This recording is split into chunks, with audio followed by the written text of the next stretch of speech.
오늘 또 예배에 나오신 모든 성도님들과 유튜브 동영상으로 예배에 참여하시는 모든 분들 위해 우리 하나님의 크신 은혜와 축복이 능력이 임하시기를 바랍니다. 어제 우리 바우가 돌아왔습니다. 바우가 돌아오니까 나갔던 아들이 다시 돌아온 것 같은 그런 기쁨이 있었습니다. 그래서 뭘 먹고 싶냐 물어봤더니 살찐 송아지를 먹고 싶다 하지 않고 고구마 피자를 먹고 싶다 해서 고구마 피자를 사서 같이 먹었습니다. 이렇게 나갔다 들어오면 잘해주더라. 그러니 나도 나갔다 들어와야 되겠다. 이렇게 맘먹으면 안 돼요.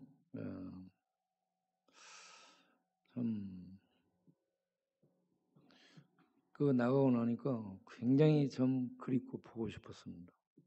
그런데 이렇게 찾아와서 너무 기뻤습니다. 그리고 저녁에 비가 온 다음에는 날씨가 추워지잖아요. 그래서 우리가 야간 순찰을 돌았습니다.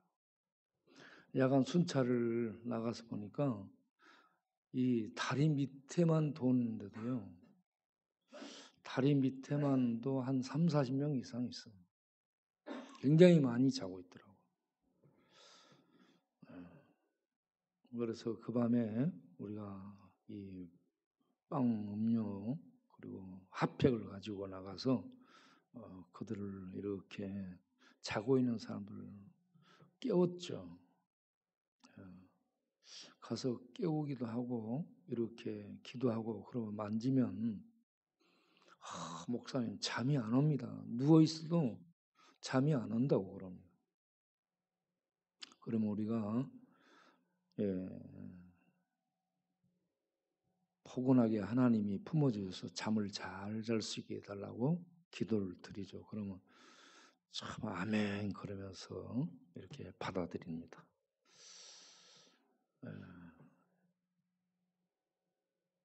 봄이 오는 것 같았는데 비가 오고 나면 기온이 푹 떨어져서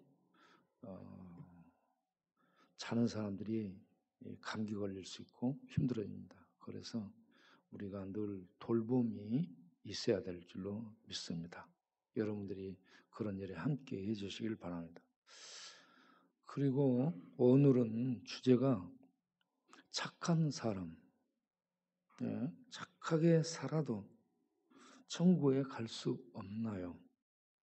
착하게 살면 천국 갈 수 있는 것을 아는데 착하게 살아도 천국 갈 수 없는가, 있는가라는 주제를 가지고 우리가 살펴보면서 은혜를 받도록 하겠습니다. 사진을 한 장 보여주겠어요. 우리 밥 먹으러 오시는 분 중에 이 사진이 아닌데 거기 있구나. 아니 저기 있어요. 저 사진 저걸 확대를 해야 되는데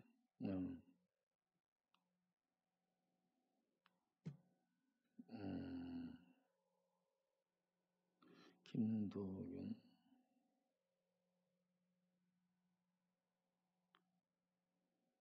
이걸로 보내드릴게요. 이걸로 보여줘 보세요. 지금 보낸 사진으로 보여줘 보세요. 이분이 저한테 그런 얘기를 한 분입니다. 누구냐 그러면 김일수 씨입니다.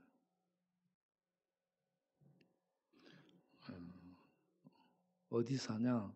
고물상에서 삽니다. 고물상. 저 확대해 보세요. 오른쪽 차 옆에 있는 분이에요. 이분 김일수 씨. 이분이 저한테 얘기를 하기를 목사님은 착하게 살고 좋은 일 많이 하니까 천국 갈 겁니다. 라고 얘기했습니다. 여러분, 착하게 살면 천국 가요? 세상 사람들의 개념이 착하게 살면 천국 가는 것으로 그렇게 인식을 하고 있습니다. 이분도 그런 생각을 하고 있죠.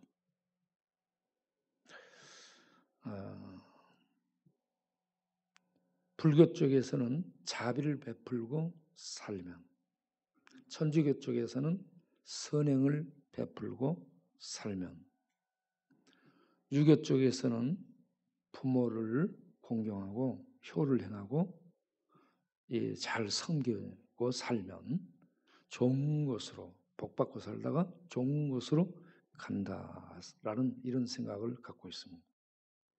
그리고 세상 일반 보편적인 사람들의 가치 체계가 착하게 살면, 선하게 살면 좋은 곳으로 간다, 이런 개념을 갖고 있습니다. 그렇게 살고 있는 사람들에게 성경을 들이대며 성경은 모든 사람이 죄인이라고 했습니다. 그러면 내가 왜 죄인이냐? 네? 기분 나쁘다. 나를 죄인으로 몰고 가는 성경, 그리고 기독교인들, 저것들을 없애버려야 되겠다라는 생각을 갖습니다. 지금 우리는 포스트 모더니즘 시대에 살고 있고 종교 다원주의 시대에 살고 있습니다. 그리고 인공지능 시대에 살고 있죠. 네. 그래서 이 모든 것을 인정해주라. 상대를 인정해주라. 이런 시대에 살고 있습니다. 다른 종교, 다른 사람들의 주장 인정해주라. 기독교만 구원이라고 말하지 말라. 이런 시대죠. 그리고 포스트 모더니즘 시대는 윤리를 없애버린 시대죠.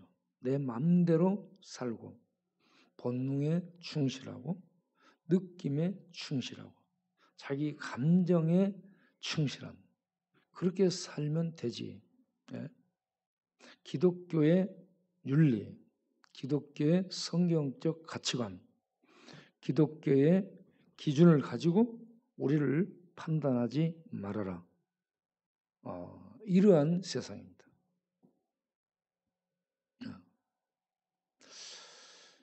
이런 세상에서 사람들은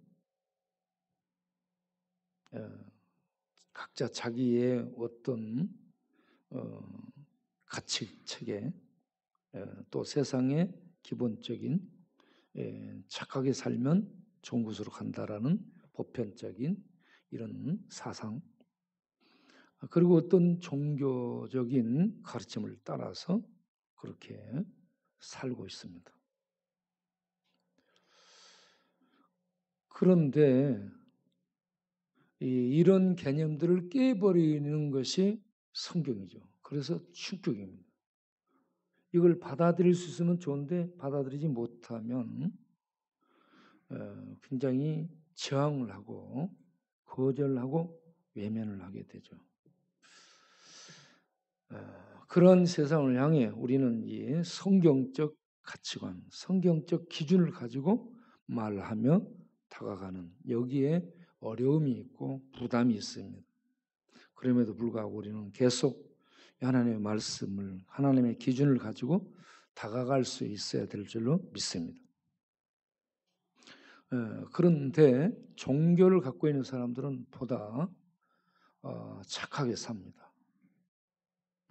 일반 무신론자들보다 종교를 갖고 있는 사람들은 좀 착하고, 그리고 특별히 하나님 종교, 유일신을 믿고 있는 사람들은 종교적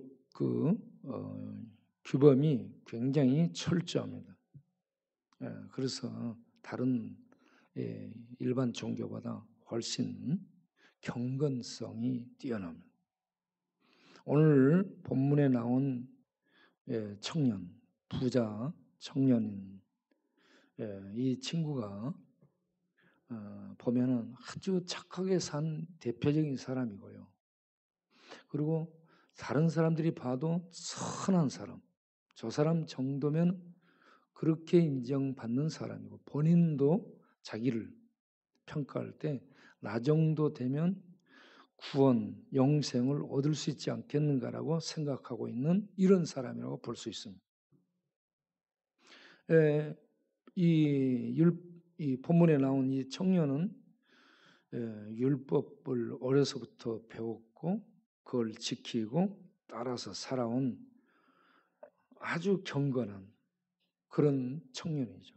모범이 되는 청년입니다. 그러면 외형적으로 아주 착한 사람입니다.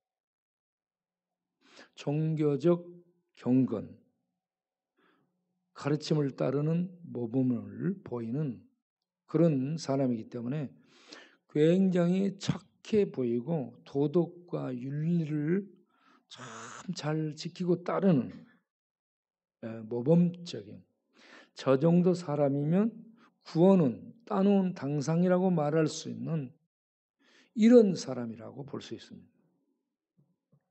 이런 사람이 예수님께 나와서 그럼에도 불구하고 자기 고민을 털어놓으면서 어떤 확정적인 대답을 받고자라고 의도하에 질문을 했다고 볼 수 있습니다. 예수님을 만나서 예수님 앞에 무릎을 꿇습니다. 선한 선생님이여, 예수님을 향해 선한 선생님이여, 내가 무엇을 하여야 영생을 얻을 수 있겠습니까? 라고 질문합니다. 본인은 대답을 갖고 있어요. 본인은 다 답을 갖고 있습니다.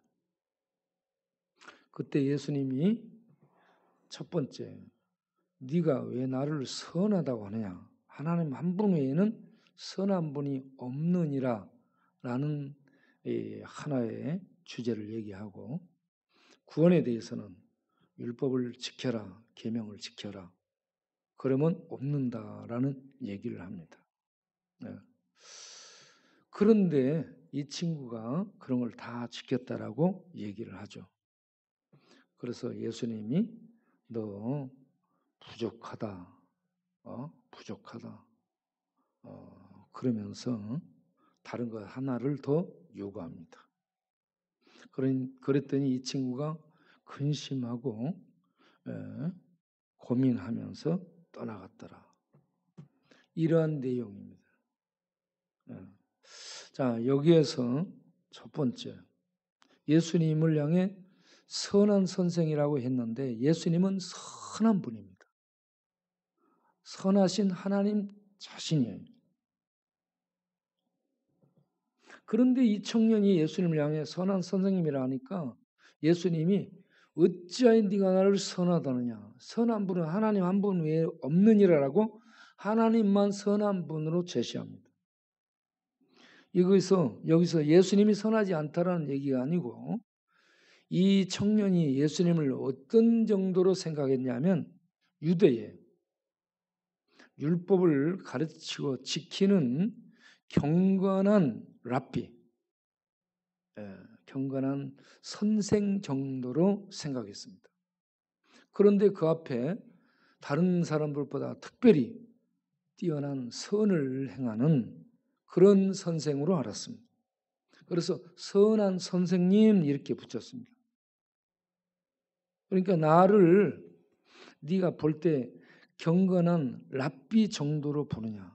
아니라는 얘기입니다. 하나님 한 분의 선한 분이 없는데 예수님은 그 하나님이라는 얘기입니다.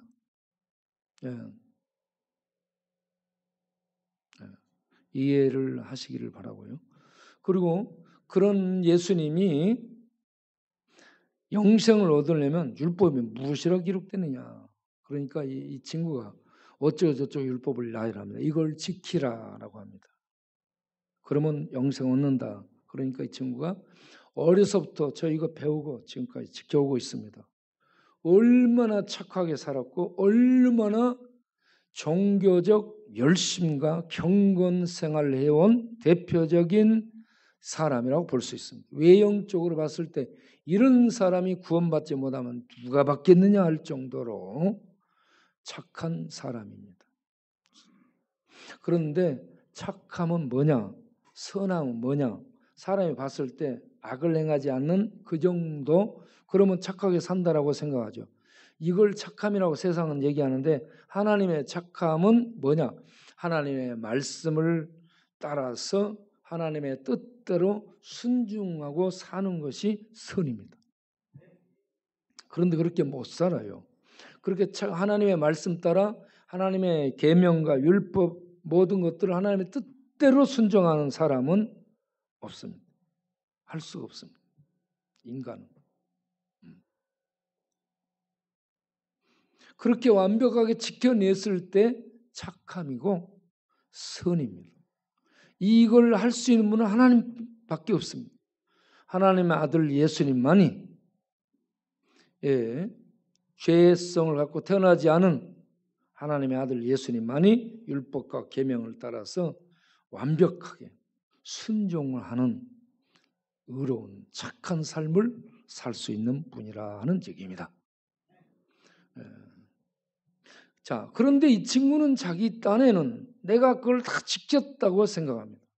그래서 예수님이 너 못 지킨 거야 하면서 하나 더 거기다 지적을 해줍니다. 너가 갖고 있는 재물 있잖아. 네가 힘써서 모은 재물을 다 팔아서 가난한 사람들에게 줘라. 이거 할 수 있어요? 삼성 재벌 총수에게 너 그거 다 팔아서 가난한 사람들에게 줘라.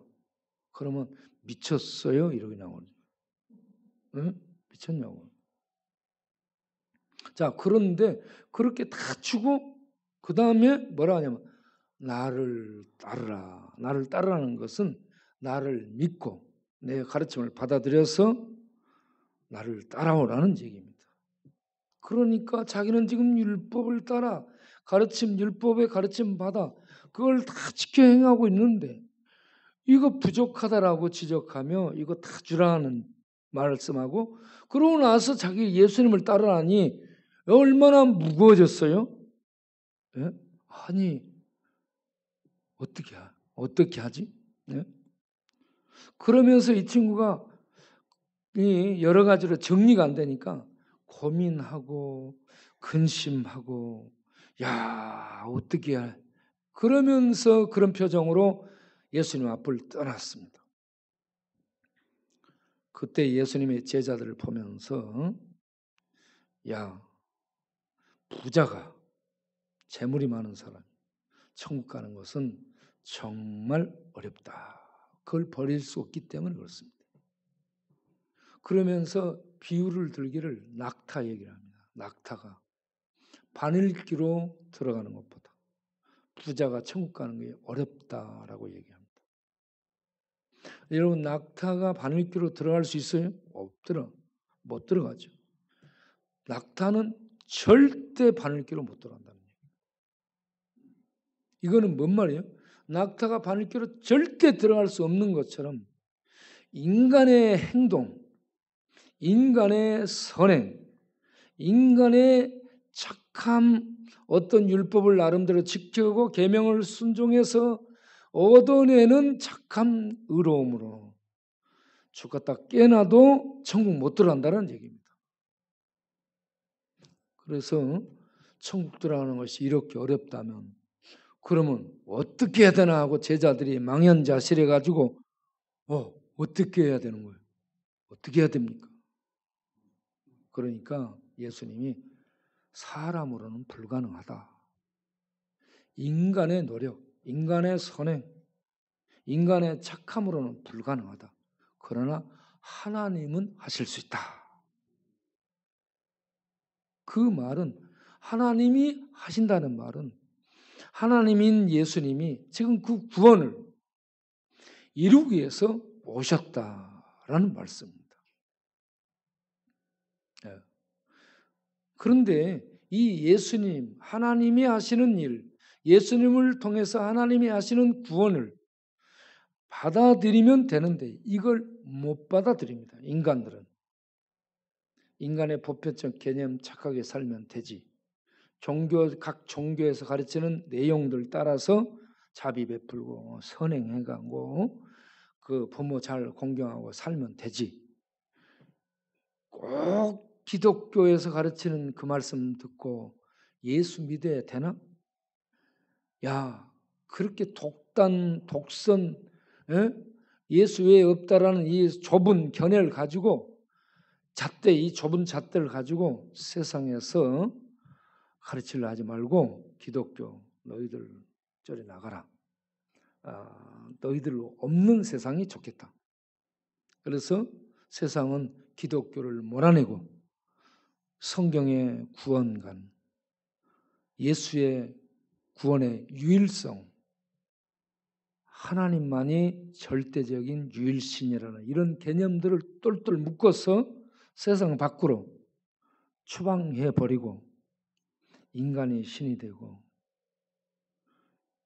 인간이 왕이 된 그런 인간 왕국을 세상에 세우려는 이런 시도를 끝없이 하고 있죠.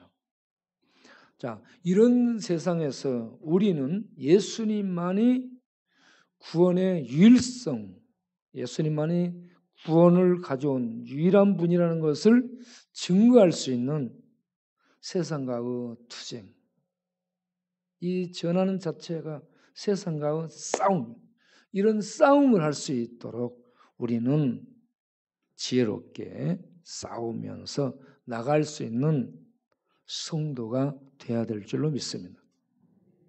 그러면 왜 예수님만이 구원자가 될 수 있는가? 왜 예수만이 구원을 줄 수 있는 유일한 존재라는 것인가?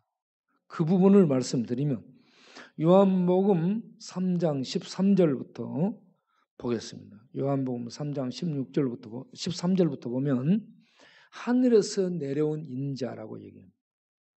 예수님의 이 오심이 땅이 아니에요. 우리는 전부 땅에 출생한 겁니다. 차원이 다르죠. 근본이 다릅니다.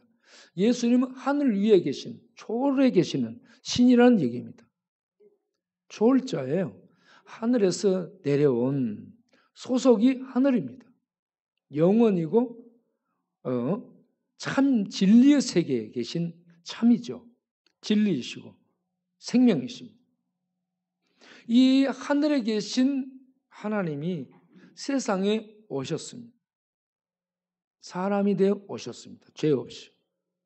그리고 이 예수님이 오신 목적은 구약에 예언된 말씀을 이루기 위해서 오신 것입니다. 네. 자, 예레미야 23장 5절 6절을 보게 되면 거기에 다윗의 후손으로 메시아 왕이 오시리라라고 예언을 해 주셨습니다. 네.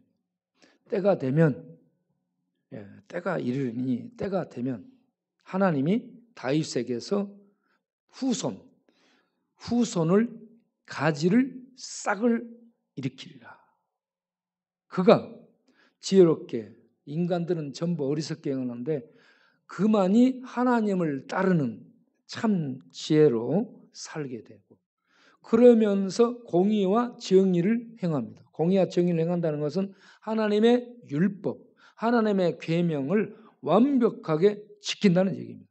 그러므로 하나님의 의가 된다는 얘기죠. 그래서 6절을 보게 되면 그를 가리켜서 하나님의 의라, 하나님의 공의라 부르게 되리라 라고 말씀을 하고 있습니다. 다윗의 후손으로 온 메시아 왕이 공의와 율법을 지켜 이름으로 하나님의 의가 되리라. 이 하나님의 의가 된 예수로 말미암아 메시아로 말미암아 유다가 구원을 얻고 이스라엘이 구원을 얻어 평안히 샬롬을 얻게 되리라.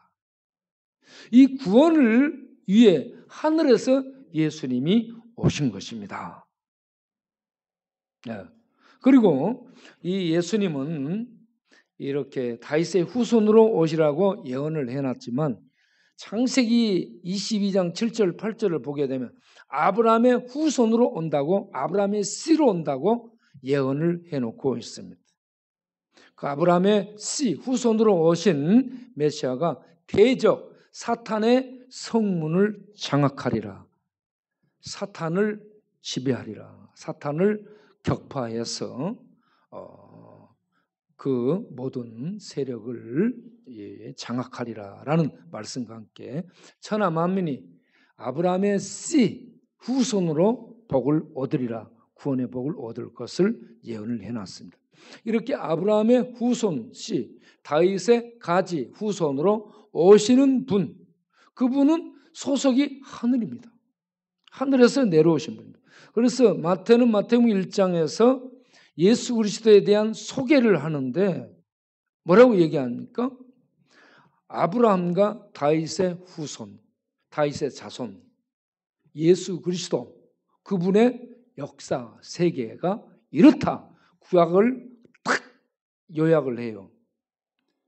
이 요약을 해가지고 14, 14, 14로 요약을 딱 해서 던져주면서 구약의 모든 역사가 아브라함의 후손, 다윗의 후손으로 온 예수 그리스도에 대한 얘기다. 이제 그 구약에 예언된 역사를 따라 후손으로, 아브라함의 후손, 다윗의 후손으로 이제 하늘에서 예수님이 오셨다. 인자가 오셨다. 무엇을 하러? 자기 백성을 저희에서 구원하기 위해서. 그래서 마태복음 1장 21절에 예수의 정체를 이렇게 소개를 합니다. 아들을 낳으리니 자손을, 후손을, 다 같은 얘기입니다. 후손을 낳았는데 그 이름을 예수라라. 예수는 구약의 여호수아, 호세아의 약점, 헬라어 표기죠. 그래서 여호수아가 여호와는 구원이다. 이걸 설명하는 의미죠.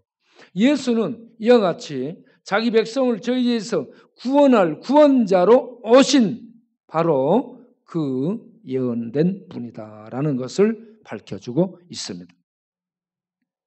이 예수께서 요한복음 3장 13절에 하늘에서 내려오신 인자, 사람의 아들이라고 얘기하고, 그리고 14절에 모세가 뱀을 든 것처럼 인자가 들리리라. 십자가에 못 박혀 죽는 것을 모세의 놋뱀 사건으로 비유해서 자기에게 적용해서 예수님이 말씀합니다. 이렇게 십자가 사건을 위해서 하늘에서 내려오신 예수, 그리고 십자가 모두가 죽는 그 자리입니다. 여기에서 율법의 역할이 이제 동원이 됩니다. 율법은 모든 사람이 왜 죽는가 하는 것을 얘기하죠. 율법은 모든 사람이 죄인이라고 규정을 하고 있습니다. 로마서 3장 23절에 모든 사람이 죄를 범했다. 그래서 하나님의 영광에 이르지 못하는 죽음을 당하게 된다. 하나님 영광 앞에 나갈 수 없는 비참한 이런 불결한 존재다. 그러면서 로마서 3장 10절에 의인은 없다. 의인은 없는데 율법을 지켜서 의로움에 이를 수 있는 그런 인간은 한 명도 없다라고 율법이 밝혀주고 있습니다. 로마서 3장 10절, 한 명의 율법을 완벽하게 지키는 의인이 없다는 얘기입니다. 이런 사실을 깨닫지도 못하는 겁니다. 인간은 이걸 깨닫지도 못하고 착하게 살 수 있을 것으로, 선하게 살 수 있을 것으로, 율법을 지킬 수 있을 것으로 유대인들이 이렇게 착각을 하고 있습니다. 인간은 배우고 율법을 외우고 율법을 지키고 노력해도 못 지키는 겁니다. 하나님의 원하는 수준에서 못 지키는. 그렇기 때문에 이 의인이 있을 수가 없다는 얘기입니다. 전부 인간은 심판입니다. 이렇게 심판받을 인간을 대신해서 하나님의 아들이 오셔서 십자가에 못 박히셔서 율법의 정죄를 받고 심판을 받음으로 인간을 율법의 정죄 심판에서 건져내는 구원을 이루기 위해서 오셨다 하는 얘기입니다. 이래서 예수님은 모두가 죄로 죽임을 당하는 그 죄의 정죄를 짊어지고 하나님의 심판을 받는 저주의 자리 십자가에 들어갑니다. 그래서 심판을 받습니다. 그러니까 끝났죠. 죽음으로 끝난 것처럼 보였죠. 그런데 죽음으로 끝난 그 자리에서 예수님은 죽음을 뚫고 죽음의 저주를 넘어서서 하늘로 들어가는 길을 내셨다. 할렐루야. 그래서 예수님은 하늘에서 내려와서 십자가에 못 박혀 모세의 이 노뱀처럼 매달려 죽임을 심판을 당하는 이 고난을 당하고 거기에서 죽지만 죽음으로 끝나지 않고 인간은 거기서 전부 죽고 망하는데 예수님은 그 죽음을 뚫고 넘어서서 죽음을 넘어서서 심판을 넘어서서 하나님께로 나아가는 구원의 길을 여신 분이라는 얘기입니다. 그래서 예수님이 이렇게 외치셨죠. 요한복음 14장 6절에 내가 길이다. 나만이 길이다. 할렐루야. 예수님만이 죽음을 뚫고 저주를 뚫고 하나님께로 나아가는 하나님께로 들어갈 수 있도록 이 길을 열어주신 유일한 분이라는 얘기입니다. 그런데 이 구원의 길에 대해서 하나님은 예언을 하셨죠. 창세기 28장에 야곱의 사닥다리를 통해 예언을 하셨습니다. 야곱의 사닥다리는 하늘과 땅을 연결하는 길입니다. 그런데 하늘과 땅을 연결하는 이 길을 예수님은 인자로 자기에게 적용해서 주석을 해줍니다. 인자 위에 요한복음 1장 51절에 인자가 바로 그 길이다라고 얘기를 하고 있습니다.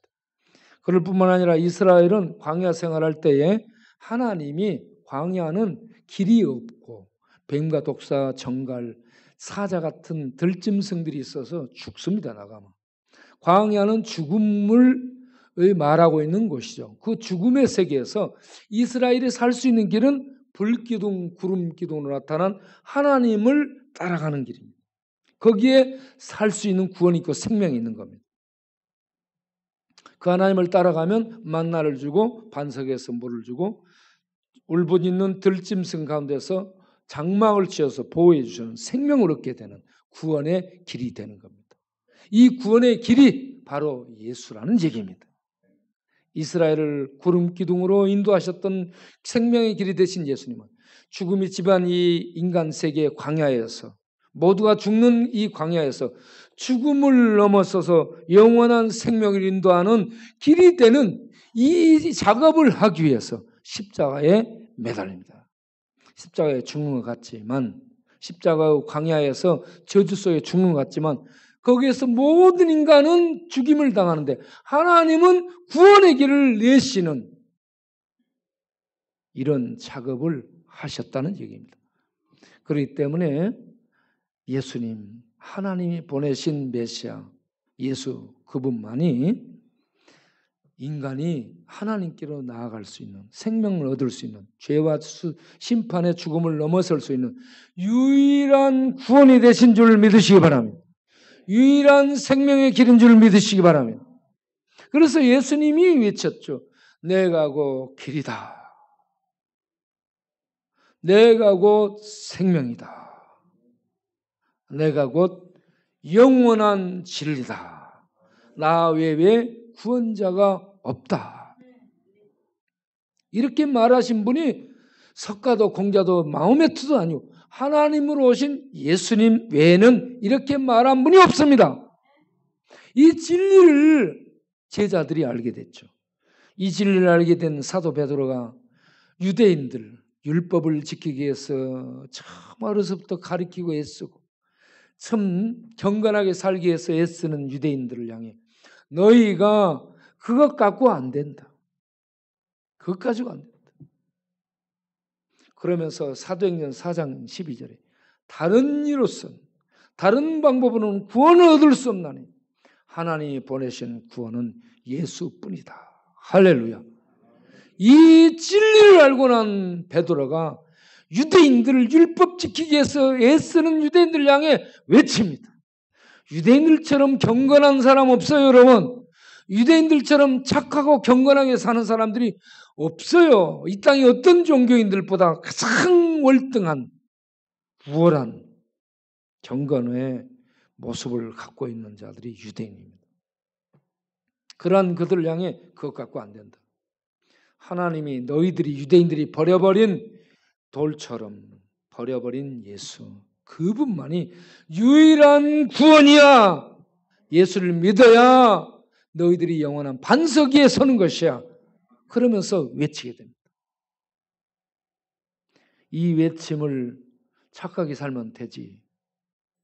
기독교만 유일한 구원이라고 그런 독선 그만하고 꺼져 하는 세상을 향해 우리는 물러서지 말고 지혜롭게 예수, 그분만이 하늘에서 내려온 유일한 구원의 길이라. 이 진리를 우리가 확신하고 전할 수 있는 삶을 살 수 있기를 바랍니다. 사도 바울도 이 진리를 알게 됩니다. 그래서 사도 바울이 빌립보 감옥에서 두들겨 맞고 감옥에 갇혔다가 하나님의 은혜로 풀려나게 되는데, 그때 간수가 어떻게 해야 내가 구원을 받을 수 있겠습니까? 라고 질문하니까, 야, 가서 유대인 정결교례를 따라 유대인으로 들어가. 그런 말도 하지 않습니다. 너 율법 열심히 계명 지켜봐. 그러면 구원받아. 그런 얘기하지 않습니다. 율법과 계명을 하나님의 공의를 완수한 예수, 십자가의 저주를 받고 구원의 길을 여신 예수, 그 예수를 소개하면서 뭐라고 얘기합니까? 주 예수를 믿으라. 그러면 너와 내 집이 구원을 얻으리라.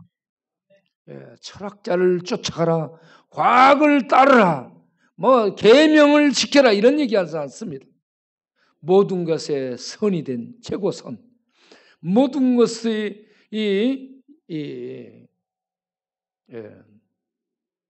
그 누구도 이룰 수 없는 하나님의 완벽한 의가 되신 예수. 모두가 죽음으로 끝나는 거기에서 생명의 길, 구원의 길을 여신 예수를 믿으라. 이렇게 바울이 외칩니다. 예수를 구원의 길로 알고 구원의 생명으로 알고 믿고 전하는, 이게 가장 차원 높은 지식이고요. 하늘의 지식을 얻는 것이고요. 가장 높은 경건을 갖게 되는 겁니다. 그 어떤 것과 비교가 안 되는 겁니다. 이 참지식, 그리고 영원한 지식, 하늘에 있는 구원의 지식을 갖게 된 성도들이 그 확신 속에서 서서 경고에 서서 이 진리의 내용을 세상에 온몸으로 행하며 전하며 알리며 살 수 있는 그러한 성도로 이 땅에서 남아 있게 되어야 될 줄로 믿으시길 바랍니다. 성도 여러분, 우리는 예수 믿어 축복만 받고 땡인 그런 사람이 되면 안 돼요. 예수 믿어 진리를 알고 구원의 확신 속에 서서 이 하나님의 구원을, 하나님의 영생의 길을 세상에 알리는, 예수 그리스도를 믿고 따르는 예수님께 연합한 크리스찬. 크리스찬은 예수에게 연합한 사람을 일컫는 용어입니다. 우리가 예수님께 연합한 사람으로 살 수 있게 되기를 바랍니다. 예수 그리스도의 구원의 길을 알리는 성도로, 기독교인으로 이 땅에 남아있기를 바랍니다. 이걸 해야 의미 있는 거예요. 우리가 이걸 안 하면 의미가 없습니다. 여러분, 세상은 우리를 밀어내려고 합니다. 그럴지라도 성령이 도우십니다. 하나님이 도우십니다. 하나님의 도움을 믿고 담대히 있어서 예수는 그리스도, 예수는 하나님의 유일한 구원, 예수만이 유일하게 죽음을 넘어서 심판을 넘어서서 하나님께 나아가는 생명의 길이라는 것을 우리가 알고 믿고 증거하는 하나님의 사람들로 남아있기를 바랍니다. 살아갈 수 있기를 바랍니다. 기도하겠습니다.